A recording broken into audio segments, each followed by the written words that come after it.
talagang pinalulusog, no? Pinapalaki, pinapalakas.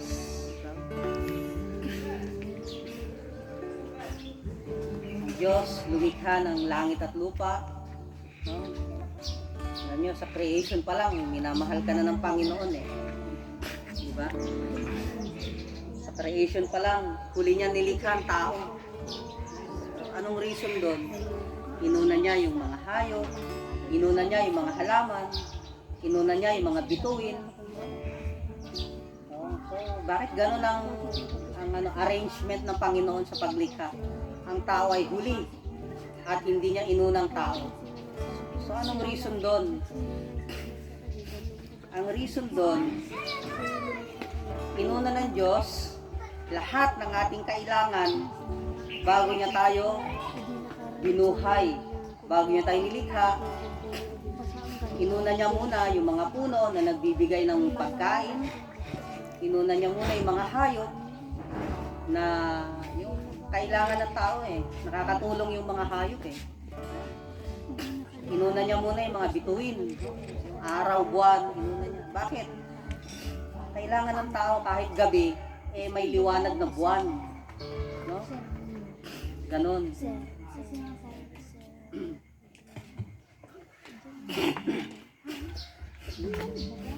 Inuna muna ng Panginoon lahat yon.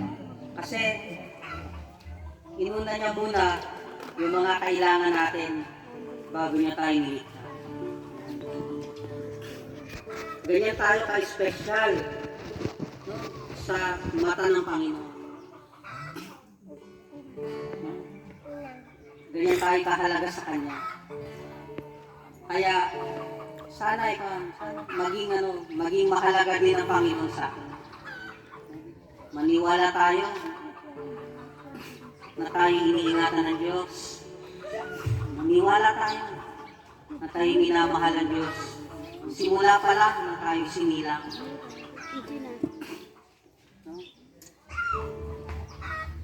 Alam nyo, nung nasa sinakupunan ka pa lang ng iyong nanay,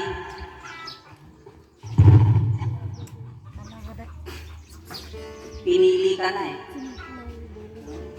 Pinili ka na.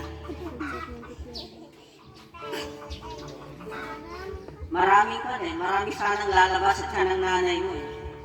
Pero bakit ikaw ang lumabas? Yung tinatawag ng mga sperm, ang dami nun. Naguunahan yun sa tiyan ng nanay. Naguunahan silang mabuhay. Pero bakit ikaw ang pinili? No? Bakit hindi sila? Anong reason doon? Kasi ikaw yung ikaw yung pinili ng Panginoon na mabuhay, ikaw yung pinili ng Diyos, no? Na makita mo yung kanyang likha, yung beauty of creation. Ikaw ang pinili niya. Doon pa lang, sa paglabas, sa pagluwal pa lang sa tiyan ng nanay mo, doon pa lang, tagumpay ka na. Amen. Amen. Doon pa lang, winner ka na. Kaya ngayon, bakit ka nalulungkot ngayon? Bakit ka namumroblema ngayon? Bakit ka nag-aalala? Ano bang kakainin ko bukas? Ano ba ang susutin ng mga anak ko pagpasok sa eskwela? Ano bang ulam namin mamaya? Bakit ang pamilya ko ganito, yung iba ganon? Kukumpara ka na para bang kawawa ka, na para bang hindi ka mahal ng Panginoon. Ang daming tanong sa Diyos kung bakit ka na ganyan, kung bakit ka mahirap. Pero sa totoo lang, nung niwan ka ng tiyan, ng nanay mo, doon pa lang, tagumpay ka na. Doon pa lang, winner ka na. Kaya kapatid, maniwala ka, manampalataya ka. Ibati na kadto yung art. Nang mula noon hanggang ngayon, Ibati na kadto yun. ay iniingatan ka ng Panginoon at minamahal ka niya.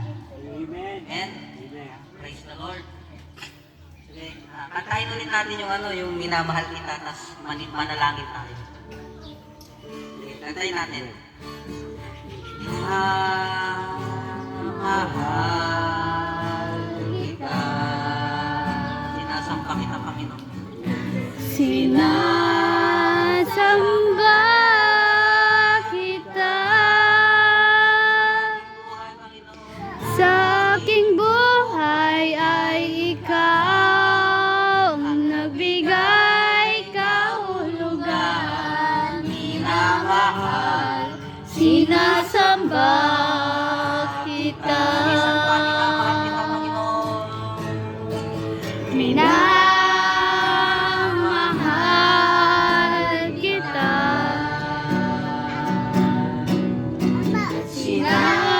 Sinasamba kita. Sa aking buhay ay ikaw ang nagbigay kahulugan.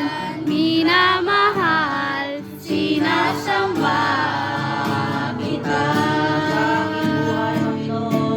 Sa aking buhay ay ikaw ang nagbigay kahulugan. Minamahal, sinasamba kita. Minamahal, sinasamba kita. Minamahal kita, Panginoon. Minamahal. Mahal, sinasamba kita. Sa una takadbam. Amen. Manalangin tayo. Yes. Panginoon naming Diyos na makapangyarihan, na manlilikha, na nagmamahal. Lord God, napakabuti mo sa aming buhay mula noon hanggang ngayon. Lord God, mula nang kami nilikha mo, doon pa lang, Panginoon, pinili mo na kami na magtagumpay. Pinili mo na kami, Panginoon, na maging winner, Panginoon, manalo. Lord God, pamahalaan, Panginoon, ang nandito, Panginoon, sa mundo na ito. Lord God, salamat sa iyo, Panginoon, dahil Lord, sa dinami-dami ng tao na pwedeng mabuhay, Panginoon, pwedeng maglingkod sa iyo, Panginoon. Lord, bakit kami ang pinili mo, Panginoon, na kumilala sa iyo, magmahal, maglingkod ng totoo, Panginoon.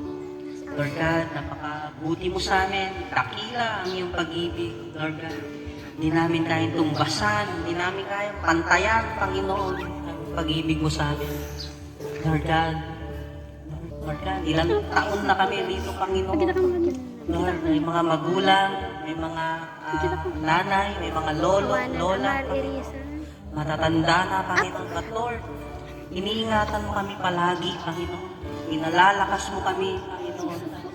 Lord God, tunay, Panginoon, na buhay ka, Diyos, at umikilos, nakikialam sa aming buhay, Panginoon. Ginagay mo kami, Lord God. Binibigay mga pangangailangan namin. Lord, thank you, Lord. Wala na kaming hahanapin sa'yo, Panginoon. Sino pa ang kagaya mo na pwedeng magmahal sa amin? Sino pa, Panginoon? Lord God, kahit mismo ang aming kapamilya, Panginoon, nararamdaman namin na para bang hindi kami mahal. Kulot na? Lord God, Kulot kung na? kami may asawa, Panginoon, minsan nararamdaman na parang hindi naman ako mahal ng asawa ko. Anak kulot. Anak ko Mga kapatid ko, Lord God, parang malayo naman ang loob nila sa akin. Minsan, hindi nila ako pinapansin. Lord, Ikaw, Panginoon, na nagmamahal ng tunay, Panginoon. Kahit anong gawin namin, kahit anong kasalanan namin, mahal na mahal mo pa rin kami, Panginoon. Pinapatawad mo kami palagi, Panginoon. Tinatanggap mo kami palagi, Panginoon. Bukas ang iyong mga kamay para kami patawarin at tanggapin at gawin mo anak, Panginoon. Salamat po, God. Thank you, Jesus. Hallelujah. Purihin ka, Panginoon, sa matamis na pangalan ni Jesus na namin dalangin. Amen.